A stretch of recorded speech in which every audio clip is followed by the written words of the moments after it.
कि एंटागी कैसे करेंगे विश्वास हम? ये जो बॉडी कॉन्स्टिट्यूटेड है ना एंटागी, तो देखिए ऐसा है ना कि ये है भी सर्वाइकल कैंसर का अगली बार से बिल्कुल, बिल्कुल, बिल्कुल। अगले साल तो से इसके इम्यूनाइजेशन लिए वही है कि इसके लिए क्या है ना कि बॉडी जो कॉन्स्टिट्यूट होगी अगर होने वाला है, गवर्नमेंट 200 से 400 में बेचने की बात भी कह रहा है। किसको मानेंगे आप? अभी तक का नहीं, क्या ट्रैक रिकॉर्ड है? इनके सारे बॉडीज का क्या ट्रैक रिकॉर्ड है? आईसीएमआर का क्या ट्रैक रिकॉर्ड है?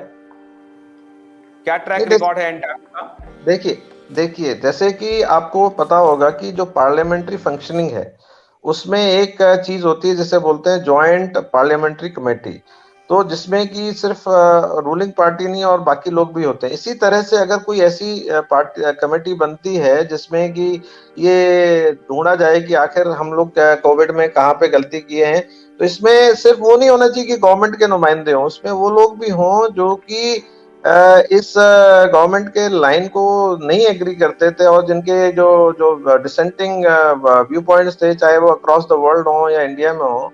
तो अगर आपने एक इंडिपेंडेंस नहीं रखी उस कमेटी में तो फिर उसका तो नतीजा आपको पता ही है कि कमेटी का मतलब ही यही होता है कि आप जो मामले को कैसे रफा दफा करना है वो कमेटी बना करके खत्म कर दीजिए। तो ये तो अब लोगों को सोचना पड़ेगा ना कि उसने उस गवर्नमेंट कमेटी को एक्सेप्ट करना है या नहीं करना है, या उसके खिलाफ फिर से दोबारा से आपको सवाल उठाने। बीना बोलिए, डॉक्टर बीना कुछ बोलना चाह रही हैं? हाँ, मुझे एक बात बोलना है।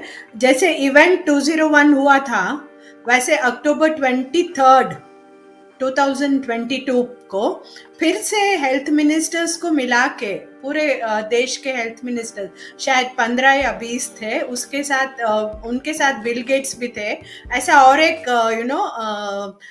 ये चला गया पूरा लाइक रिहर्सल कि इस बार जो वायरस आएगा वो बहुत ही खतरनाक होगा एंड वो यंगस्टर्स को और बच्चों को मारेगा, बूढ़ों को करेक्ट। छोड़ दिया, क्योंकि पुरानी जो निकाले थे कोविड उसमें बूढ़े मर गए, सब हो गए। अभी वो बोल रहे हैं कि बच्चे और young catastrophic. People are going to die.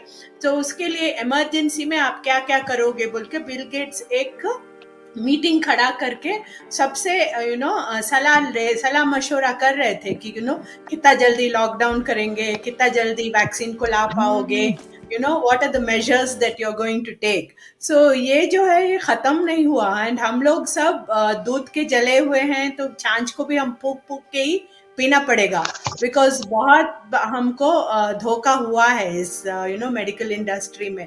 And हमारा जो मैं अपनी क्लिनिक में बोलूँ तो हम मिसिल्टो यूज करते हैं, एक नए प्लांट से मिसिल्टो आया हुआ है, उसका हम अगर क्लिनिकल ट्रायल करना चाहते हैं ना तो पहले 20 लोगों में, फिर 1000 लोगों में, फिर 3000 के ऊपर से इतना हम करेंगे ना तो पूरा परमिशन वगैरह बराबर बराबर लेके 9 साल लगेगा मेरे को वो ड्रग को प्रूव करने के लिए कि ये काम करेगा।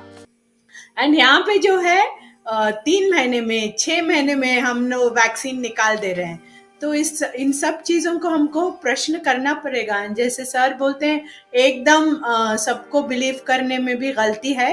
वी हैव टू, हम लोग बहुत मार खा चुके हैं, बहुत लोगों को हमने खोया है, तो बहुत ही केयरफुल रहना है हर स्टेप पे। We have to see what is going on behind the scenes, ये हमको देखना पड़ता है वेरी इंपॉर्टेंटली। कुछ बोलना चाह रही हैं?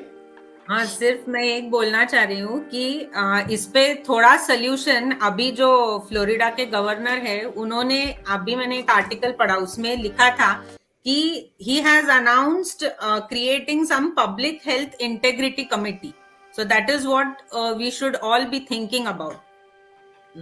तभी कुछ we will get all things out, proofs and everything. उन्होंने बहुत अच्छे अच्छे कुछ सुझाव दिए हैं too, it started with empanelling jury and all these things. तो सडन डेथ के ऊपर जांच होनी चाहिए। So 3-4 things he has come up with a nice solution towards it.